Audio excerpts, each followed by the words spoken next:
तीन ताई तुझ्यासाठी 6 3 9 पटपट घेतोय.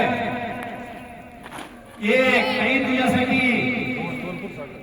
नाही बरोबर 4 तीन ताई तुझ्यासाठी 10 11 12.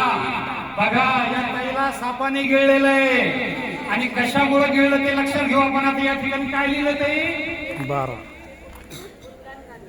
व्यसन मुक्तीचे गुणगान गाणे.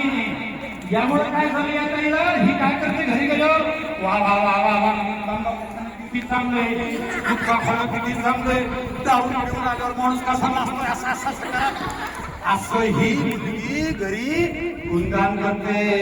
म्हणून याला देवाने काय शिक्षा दिली, सापाने गिळून घेतलं आणि मागं नेलं.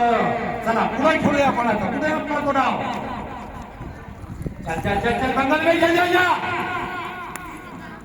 ये कोणासाठी होता. हा ठीक आहे. आता तुम्ही लक्षात ठेवा. आता मला वेळ नाही, मला वेळात पटकन आवरायचंय. तुम्ही मला इकडे या नंबरवर जो कोणी पहिले त्याला मी काय करणार आहे, संत तुकारामाचं पुस्तक भेट देणार आहे. ओके सुरू. 4 काही तू करायचं. 6 4 10 2 शिडी